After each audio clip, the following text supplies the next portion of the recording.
Tigilan mo na pagsisinungaling mo. Ikaw at hindi si Papa ang nag-utos sa mga lalaki para tugisin at patayin ito.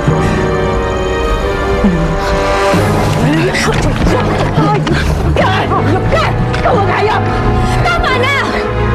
Hindi mo na masasalin kahit dulo ng daliri ni Inay! Itigil na to! Hindi makagawa ni Mami yung binibintang niya sa kanya. Ivy! Matagal na ang ginagawa ng mami mo. Lolo, paano kayo nakakasiguro? Wala nga kayong ebidensya eh. Ito.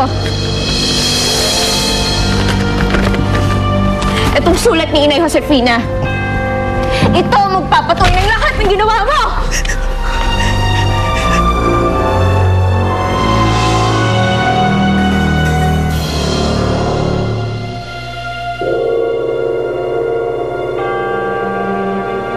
Sir Changi, may nadiskubre po ako na kailangan niyong malaman. Napatunayan kong malaki ang pagkakamali ni Nerys ang pagbintangan kayo na siyang nag-utos na ipapatay siya. Dahil ang totoong may pakana ng lahat ay si Violeta. Si Violeta?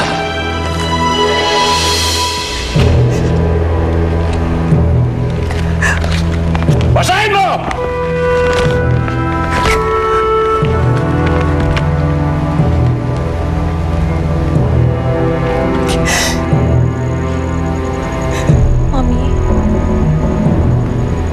Totoo ba itong sinasabi ni Josefina? Ivy naman, hindi ko magagawa yun kay Josefina. Alam mo naman, from the start, mula nang tumira si Josefina dito, naiinggitan na niya ako. Naiingit siya dahil, kaya ginawa niya itong sulat na to para maging masama ako sa mata ng lolo mo. Kasinungalingan!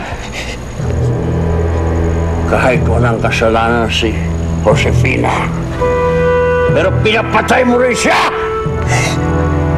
Hindi ko magagawa yun! Tao ba dyan? Tingnan natin, dali. Tama!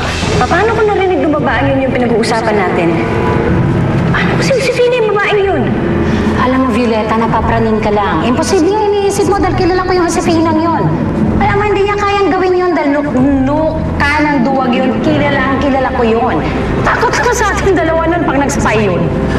Kailangan ko pa rin makasiguro. Kawig ni Josefina yung bahay kahit nakatalikod eh. Hindi ako mapapakali nito. Kailangan malmanan ko ang bawat kilos ni Josefina. Sige. Pag napatunayan mo ngayon na si Josefina ngayon, anong balak mong gawin? Then wala akong choice kung hindi paligpit siya. Tibo! Tulungan niyo ako! Tulungan niyo ako!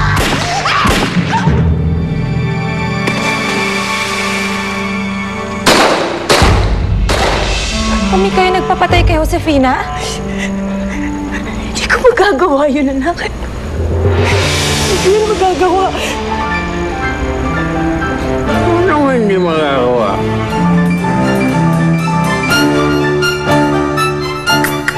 Mukhang napaso